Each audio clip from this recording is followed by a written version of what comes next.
And speaking of that peace, I mean, Jay, you known as a peacemaker. How were you able to get the Pimp and Master P to see some peace, man? Well, both of them respect me. You know Right. what I mean? It's a mutual respect that I have for them. It's a mutual respect that they have for me. Mm-hmm. Both of them were my friends. Mm-hmm. You know what I mean? So when I spoke, they heard me. And when I spoke, I made sense. Mm-hmm. And both of these guys are highly intelligent. Yeah. And the whole disagreement was simply about a lack of respect. Mm. So what I get on the phone and say, let's respect one another. Simple as that. Yeah.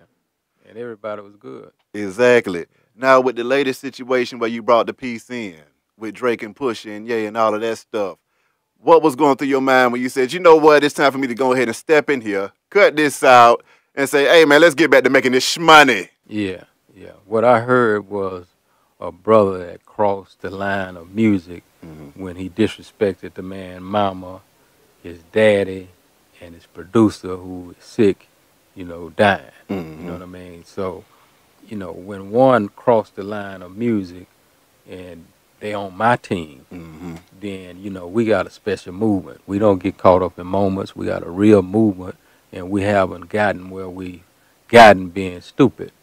So, you know, versus allowing Drake to, you know, get caught up in that tunnel of strictly revenge and destroying others' livelihood and different things, I took a bigger road out. You know what I mean? I came, had a bigger mind frame than, you know, breathing hate or fertilizing disrespect, which ultimately leads to funerals, like we witnessed with Pac and Biggie. That's right. So you have to have somebody around you that know how to think, and I know how to think, and Drake respect me enough to listen to me as I think.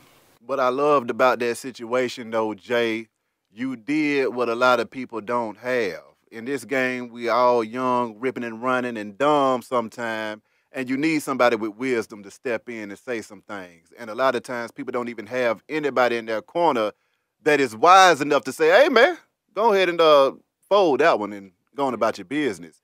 Talk to me about being able to actually reach down through younger generations and being respected enough for your word to be able to have some weight in their mind to help them go the right direction. Yeah, well, one thing, you know, you have to be like a whole man. You know what I mean? You can't be that man that if you're getting a check, you become a man that's on mute. You know what I mean? I'm going to just roll with the situation because I'm getting a check. That's right. You know, I can't be bought. You can't pay for me. You can't punk me. You know, ain't none of that going to go where I'm concerned. That's right. You know what I mean? Flaw my manhood no kind of way. Exactly. You know what I mean? I'm going to keep standing up straight when I have to urinate. I ain't gonna squat. Exactly. You know what I mean? I ain't going in that squat. You got a lot of squatters, right?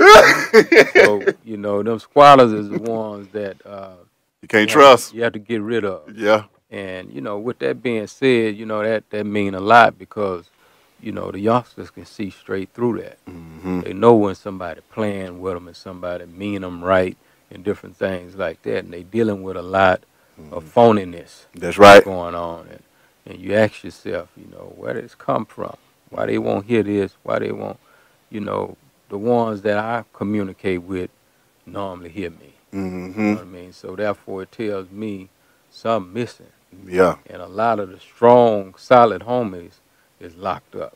Yeah. You know what I mean? So the true ones. Yeah. So, you know, that's what we're dealing with today. A lot of that. Yes, sir.